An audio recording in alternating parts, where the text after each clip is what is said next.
오늘은 제주도가 시행했거나 시행하려고 하는 보행 환경 개선 사업을 살펴보고 외국에서는 보행권 확보를 위해 어떤 정책들을 실현하고 있는지 들여다보려고 합니다. 제주도의 교통정책은 제주특별자치도 도시교통정비 중기계획 및 연차별 시행계획 수립 용역을 참고합니다.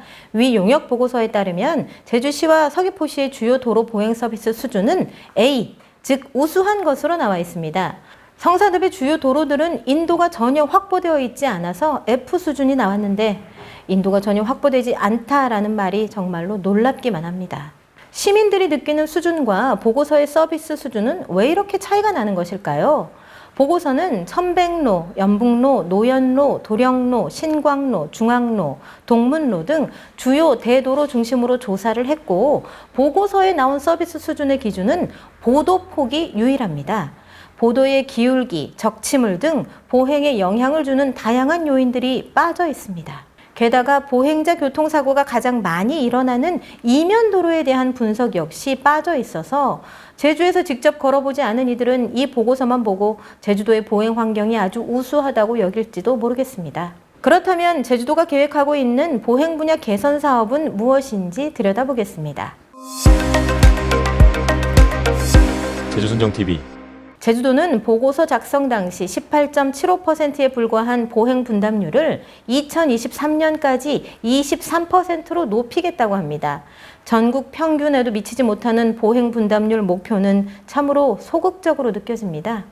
소극적으로 목표를 설정하다 보니 사업 계획 역시 참으로 소박하기만 합니다. 아이들의 안전한 통학을 위해 통학로 정비는 대대적으로 진행되어야 하지만 5년 동안 고작 30여 개의 통학로를 정비하겠다고 하고 도로 다이어트 역시 5년 동안 2개소에 불과합니다. 여러분들은 이러한 사업들로 제주의 보행 문화가 획기적으로 개선될 수 있을 것이라 기대가 되시나요? 보행 환경 중심으로 교통정책을 펴고 있는 세계의 도시 사례들을 한번 살펴보면서 제주의 보행권 정책이 취해야 할 방향에 대해 고민해보고자 합니다. 스페인 북부 인구 8만 명의 소도시 폰테베드라 도심엔 자가용은 물론 버스도 다니지 않습니다. 1999년 폰테베드라 시장으로 당선된 미구엘 로레스는 취임 직후 차 없는 도시 정책을 시작했습니다. 대중교통까지 모든 차량을 도시 중심부에서 도보 10분 거리 안으로 들어오지 못하게 결단을 내린 겁니다. 이와 함께 도시 전체 차선을 좁히고 교차로와 과속 방지턱을 늘리고 도심 외곽엔 차를 두고 도심에 들어올 수 있도록 약 8만 대를 수용할 수 있는 주차장도 마련했습니다. 차가 사라지면서 도시에는 20개가 넘는 광장이 만들어졌습니다. 광장을 중심으로 주민들이 소통하기 시작하고 도시 공동체에 대한 변화가 시작됐습니다. 도시 지도를 사람의 걸음 중심으로 바꾸고 도심지에 대형마트는 허용하지 않는 조례도 만들었습니다. 차가 사라지면서 골목 상권도 되살아났습니다. 원도심 주변 도로는 일방 통행으로 바꾸고 차량 속도를 시속 30km로 제한하면서 안전한 도시가 구축됐습니다. 철저하게 사람 중심의 도시로 변모하면서 이곳의 인구는 15년 전에 비해 30%나 늘었습니다.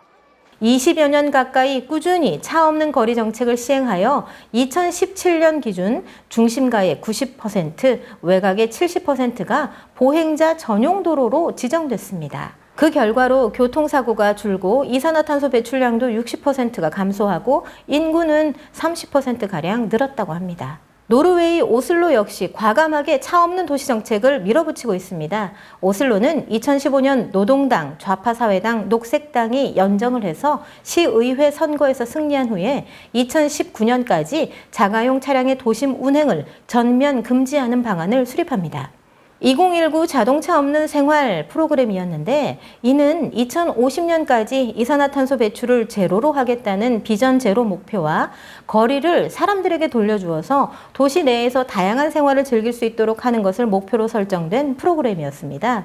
오슬로 인구는 2017년 기준 67만 명으로 제주도 인구와 비슷합니다. 오슬로는 자가용을 가장 후순위로 배치하고 이전에는 자가용이 지배하던 거리나 광장에서 보행자, 자전거, 그리고 도시 생활을 누릴 수 있는 다양한 활동을 우선적으로 배치하였습니다.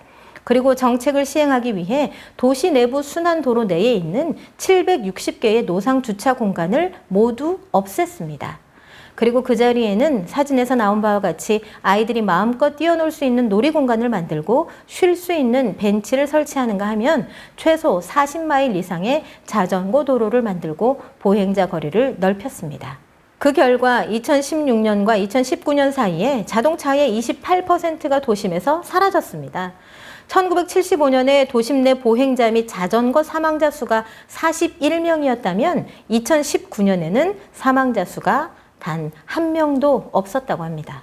작년에 안 이달구 시장이 재선에 성공하면서 15분 도시를 만들겠다고 했던 파리는 또 어떤가요?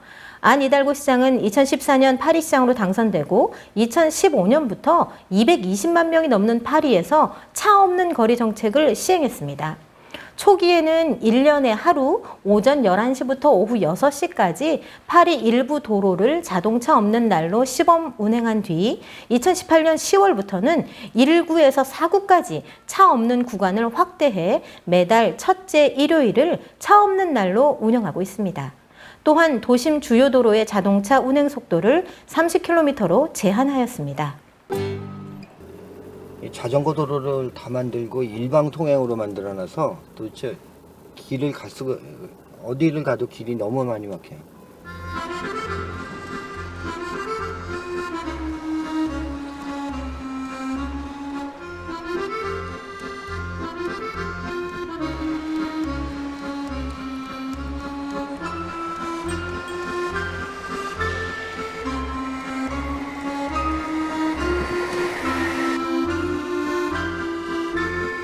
이러한 정책으로 파리시의 자동차 운행량은 2017년과 2018년 사이 6%가 감소했고 대기 오염지수 역시 6% 정도 좋아졌습니다. 안 이달구 시장은 2020년 선거 공약으로 파리 시내 6만 개의 자동차 주차장을 자전거 정류장으로 바꾸거나 숲으로 조성하고 도시를 15분 생활권으로 조직하겠다고 밝혔습니다. 즉 집에서 도보로 15분 이내에 서점, 식료품 상점을 비롯한 다양한 소상점, 학교, 문화시설, 의료시설, 공공서비스를 접할 수 있는 도시를 만들겠다는 뜻입니다. 재선에 성공한 안 이달구 시장은 자신의 공약을 하나하나 실현시켜 나가고 있습니다. 브라질의 유명한 생태도시 꾸리찌바를 들여다볼까요? 1971년부터 1992년까지 시장을 지낸 자이미 레르네르는 취임하자마자 사람들이 많이 모이는 꾸리찌바 중심가의 자동차 전용 도로를 보행자 전용 도로로 바꾸었습니다. 바로 꽃의 거리입니다.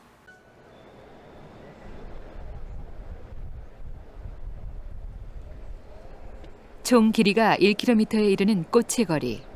남미에서 가장 긴 보행자 전용 거리다.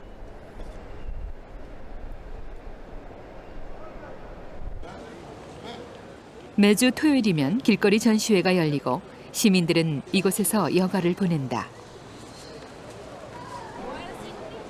누구나 자유롭게 자신의 작품을 내걸 수 있고 예술가와 시민의 만남이 자연스레 이루어진다.